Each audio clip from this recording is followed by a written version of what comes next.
So what's up guys SRK Rony Khan, welcome to another vlog video. তো right now আমার সাথে কি আছে দেখতে পাচ্ছেন যে আমাদের ফিজ চাচা। আসসালামু আলাইকুম।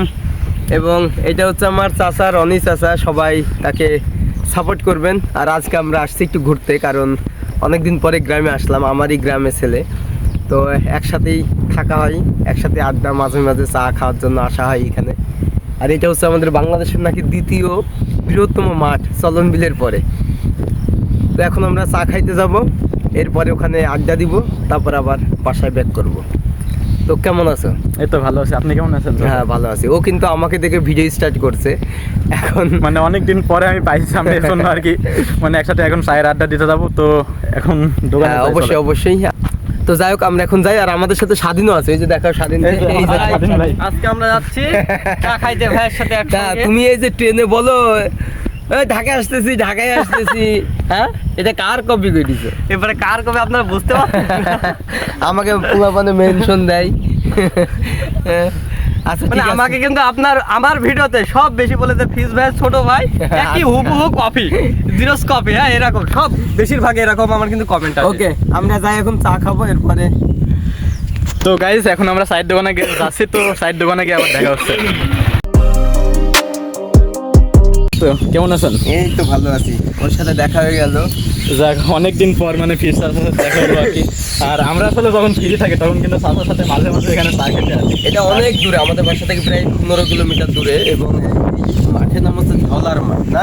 হ্যাঁ, ধলার মাঠ এটা। ধলার বিল। একসময় এই দিক থেকে যাইতেই আমরা ভয় পাইতাম, বাট এখন হচ্ছে এখানে দুটো দোকান হয়ে যাওয়ার পরে মানুষ এখন রাত্রে দিনে যে কোনো সময় এখানে এসে চা খায়, আড্ডা দেয়। আর চারিপাশ থেকে একটা বাতাস আসে, সামনে হচ্ছে ইন্ডিয়া। এই কারণে আমার বেশ ভালো লাগে, মনে হয় যে একটা জান্নাত জান্নাত ফিল, মানে লাইক এ হ্যাভেন। এই যে সামনে হচ্ছে ইন্ডিয়া, সব ক্ষেত হচ্ছে। পুরো আমাদের মেহেরপুর জেলার সব থেকে বড় মাঠ হচ্ছে এটা। আর এটা হচ্ছে একবার ইন্ডিয়ার পাশে সাইড দোকান আর কি। পুরো বাংলাদেশের ভিতরে সেক্টর। আচ্ছা, চলন বিলের পরে নাকি এটা? আমি কিন্তু জানি না, বলে দিলাম। কাকা দেখেন, কাকারা পরিশ্রম করে এখানে এসে সব বসে চা খায়, পানি খায়।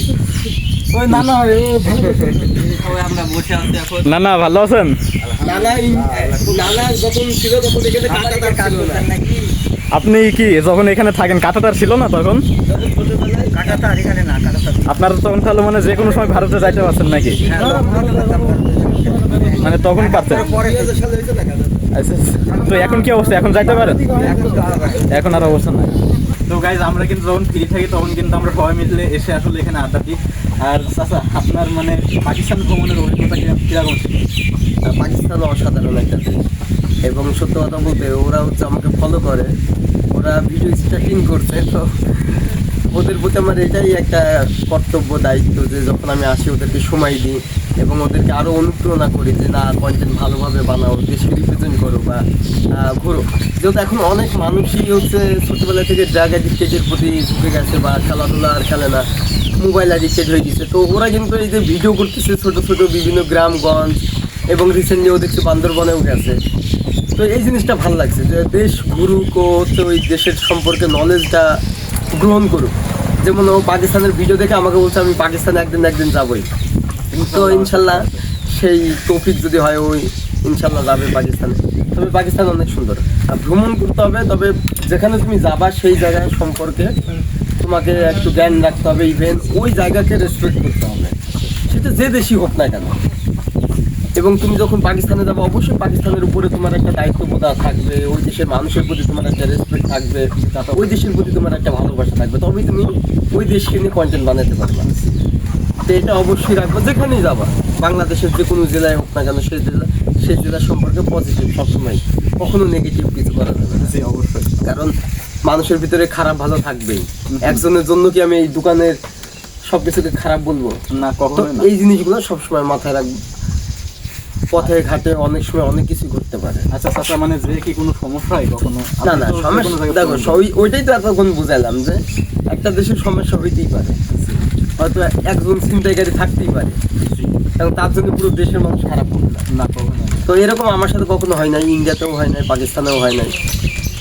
তো এর ওইটা দুধ খাওয়াই নাই। তবে উট দেখছি অনেক, কিন্তু উটের দুধ খাওয়া হয় নাই। আচ্ছা দাদা, আরেকটা প্রশ্ন, আমি আসলে যদি নতুন কোনো জায়গায় ব্লগ করতে যাই বা ভিডিও বানাই, এক্ষেত্রে আমার কোন কোন জিনিসগুলো ফলো করা দরকার? মানে কোনো ভয়ের কোনো কারণ আছে কি? ভয়ের কোনো কারণ নেই, কারণ মানে অনেক মানুষজন তো থাকে, সবাই সবাই ভালো। হ্যাঁ বাইরে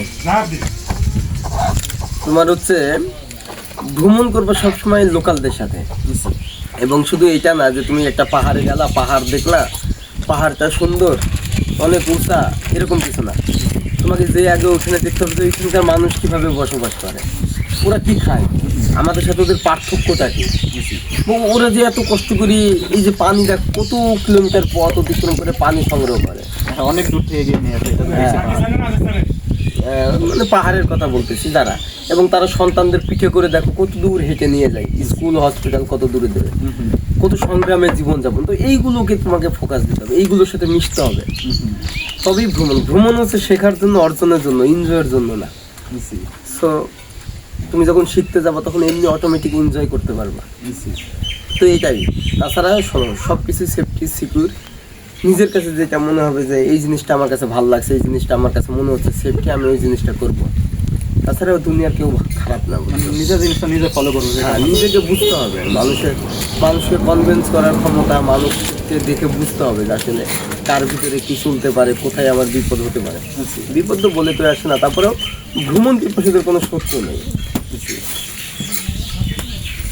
তো এটাই, তুমি ভ্রমণ করো, আরও দেশ বিদেশ ঘুরো।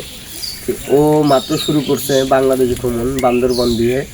আমার ভালো লাগছে যে এতটুকু বয়সে যে বাংলাদেশে সবাই ভ্রমণ করতেছে, যে ভ্রমণ জিনিসটাকে আপনার পাবলিশ করতেছে, ইভেন মানুষকে দেখাচ্ছে আপনারাও ভ্রমণ করেন, এই জিনিসটা অনেক ভালো।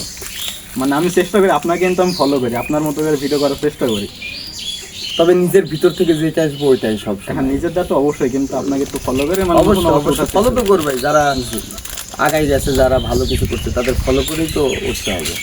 তো আমি আসলে গ্রাম বাংলা, বর্ডার, তারপরে ট্রাভেল ভ্লগ এগুলো বেশি করি, মানে আমার অডিয়েন্সের উদ্দেশ্যে কিছু বলেন। তো ও হচ্ছে রনি আমারই চাচা হয়, আপনারা যারা দেখেন ওকে সাবস্ক্রাইব করবেন, আমার নিজের এলাকার, নিজের বাড়ির পাশে। তো আমরা এখানেই আসি মাঝে মাঝে, যখন আমি দেশে আসি ওদের সাথে দেখা হয়, ভিডিও হয়। আর যে ক্যামেরাম্যান আছে সে আবার স্বাধীন, আপনারা অনেকেই চিনেন যে এমআর স্বাধীন। তো আমরা সবাই একসাথেই বসে আড্ডা দিই। তো আপনাদের এটাই রিকোয়েস্ট, সাপোর্ট করবেন। ও অনেক ছোট, আপনারাও ভ্রমণ করেন, আপনারাও যখন অবসর টাইম পাবেন একটু ভিডিও বানান, এতে নিজের মস্তিষ্ক ভালো থাকে, নিজের মন মাইন্ডটা ভালো থাকে। ওকে, আল্লাহ হাফেজ, অ্যান্ড দেখাবে আমাদের আবারও। হ্যাঁ, এই